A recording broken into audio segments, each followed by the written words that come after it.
shirt, bro.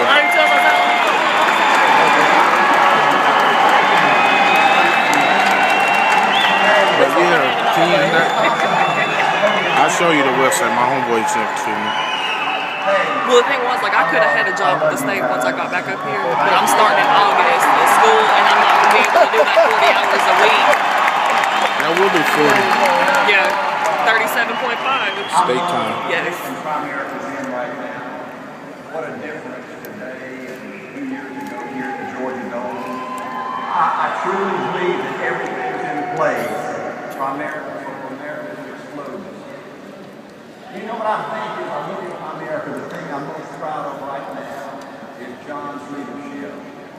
You know, John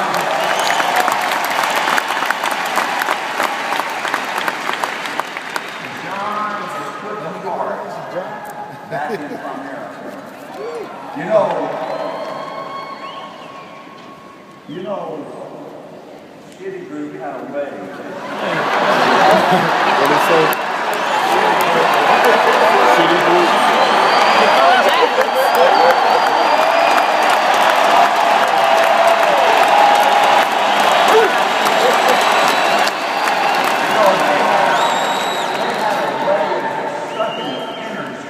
Out of Primerica. But John's been so positive and so powerful these last 2 years. And he's put the heart back in this thing. And he's sold a great future for Primerica to excel stores. I do believe the energy's back in Primerica today. I believe the momentum is back.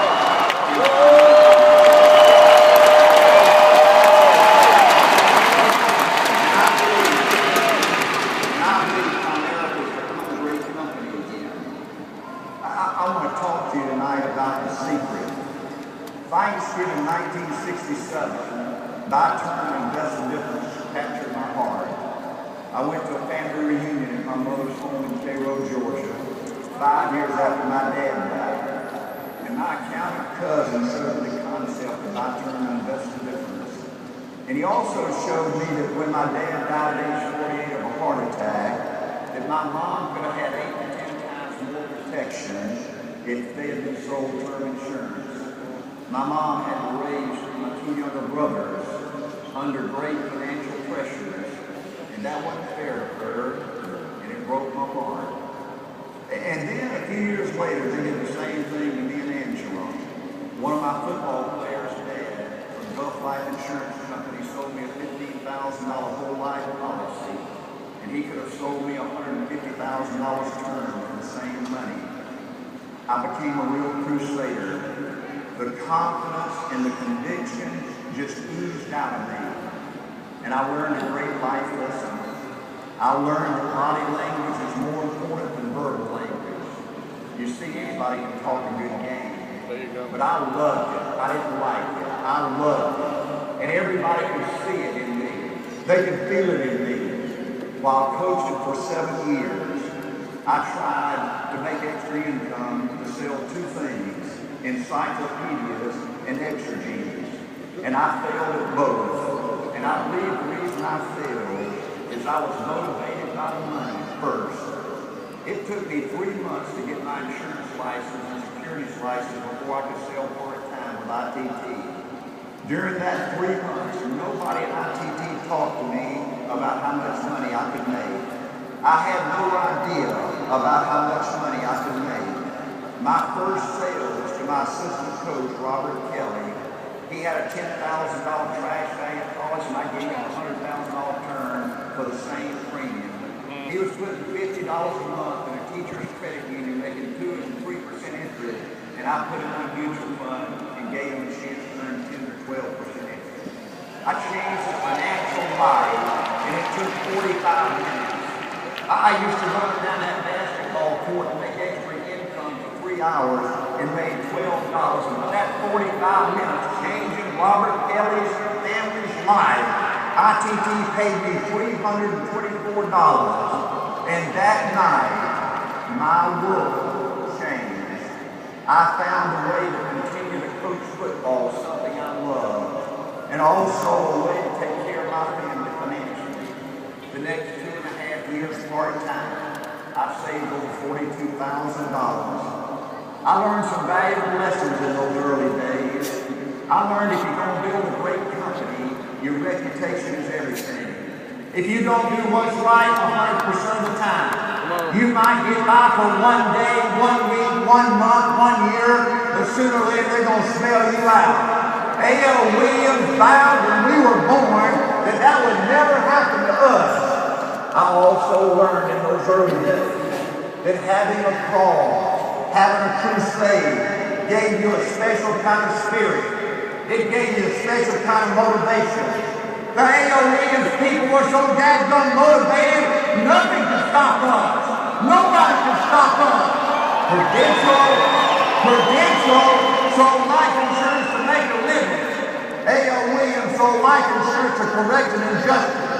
What a powerful advantage we have over the enemy.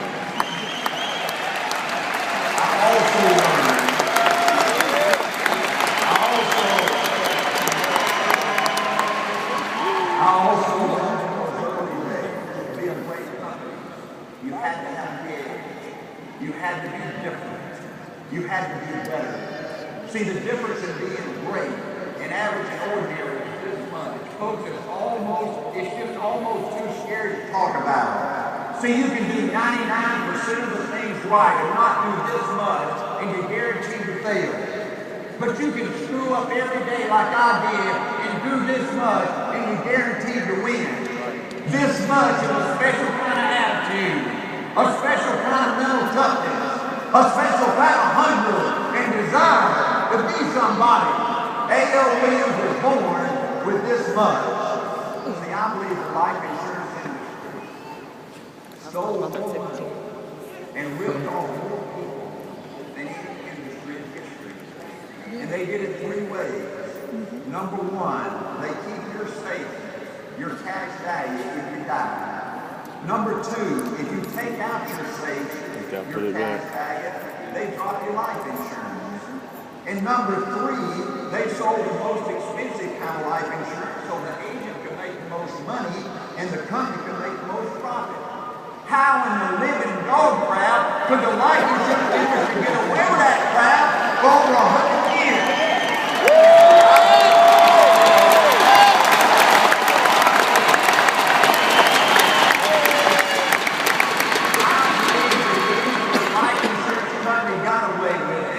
Is they were so big, so powerful, they owned the regulators and they owned the politicians and they eliminated all the competition.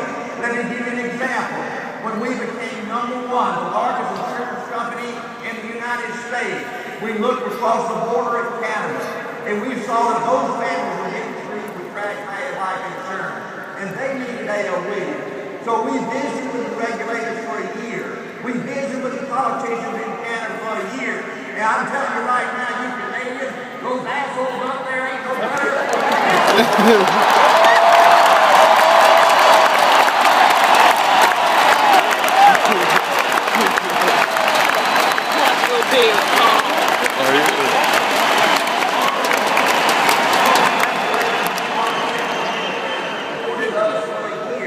And said we're so excited about having y'all come in and create all these jobs. So we go up there for 1 year, spend all this time, all this money, building a home office, get ready to do business. And folks, the first month, I'm not talking about the 3rd month or the 6th month, but the first month, the life insurance industry came together. We didn't put pressure on the regulators and the politicians, and they created a law in the first 30 months where we couldn't hire part-time. The heart and soul of A.L. Williams was to hire part-timers. Let me give you another example. This Georgia Dome you're sitting in right now, this place you're sitting in right now, is the home of the Atlanta Falcons. The Atlanta Falcons were owned by Rankin Smith, who also owned the life of Georgia. Would you believe that Rankin Smith and the Falcons would give free tickets and all this kind of crap to Johnny Caldwell, the insurance commissioner, and all his people? And would you believe when A.L. Williams started replacing the life of Georgia policies, that when Rankin Smith called the insurance commissioner, that #1 he would take his call? in number 2, if the owner of the Falcons in Michael, Georgia called him and said that they were with a bunch of crooks, that they were stealing their policies and cash bags, would you believe that the Georgia Insurance Department would issue 85 subpoenas to every single licensed guy in